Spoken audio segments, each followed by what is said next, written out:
إن الحمد لله والصلاة والسلام على من لا نبي بعده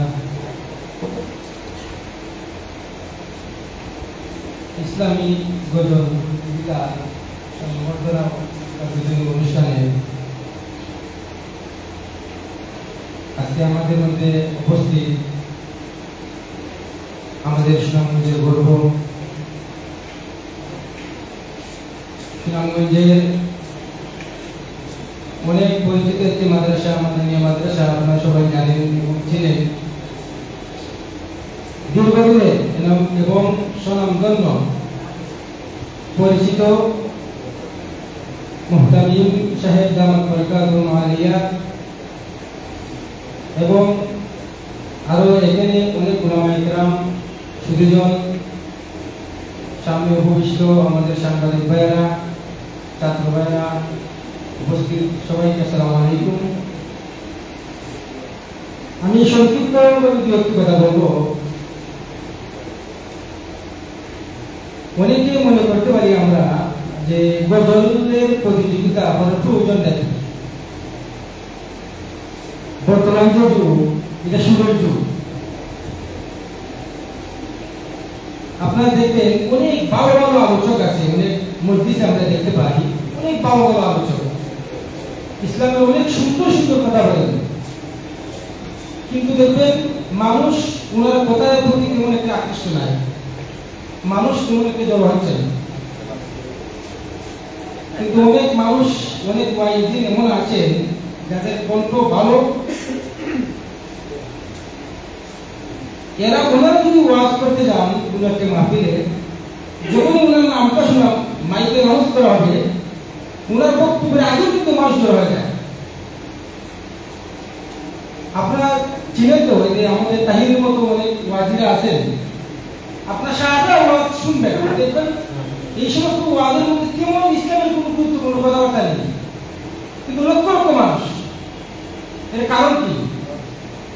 কারণ হলো ওনার কথাবার্তার মধ্যে মাধুর্যতা আছে, গলার স্ট্রং ভালো, সুন্দর করে উনি বুঝে গেছে কথাগুলো বলতে পারেন, গলার সুর ভালো। কেমন করে আপনি দেখতে পারবেন যে আমরা তো অনেক সময় দেখি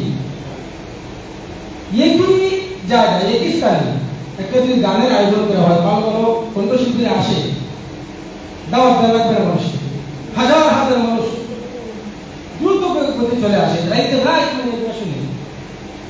কিন্তু ওয়াজ মাহফিলে মানুষকে দাওয়াত দেওয়া যায় না।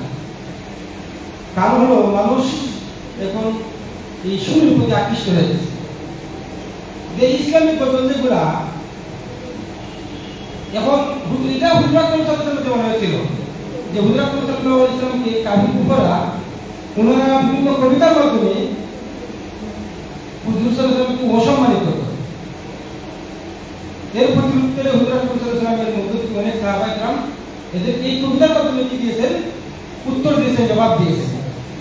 আজকের যে যুগ, এই যুগে দেখবেন আপনার ইসলামকে কলঙ্কিত করার জন্য, মুসলমানকে কলঙ্কিত করার জন্য গানের সুরে অনেক ইসলামের কথাবার্তা বলে।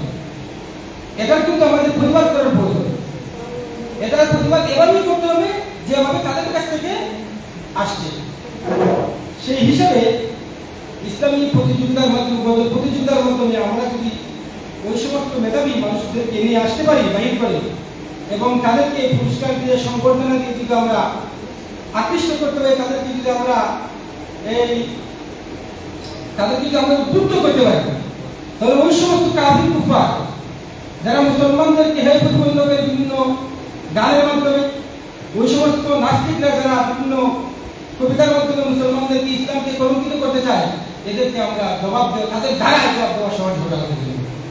এই জন্য আমরা এই সমস্ত অনুষ্ঠানকে, এই সমস্ত প্রতিযোগী অনুষ্ঠানকে, এদেরকে উদ্বুদ্ধ করার অনুষ্ঠানকে আমরা সাধুবাদ জানাই। আমি আশা করব যেন এটা আরো এগিয়ে নেওয়া যায়। যারা এটাকে আপনারা সহযোগিতা করেছেন এবং যারা এটাকে আয়োজন করেছেন, আমি সবাইকে ধন্যবাদ জানিয়ে আমি আমার সংক্ষিপ্ত বক্তব্য শেষ করলাম। আলহামদুলিল্লাহ।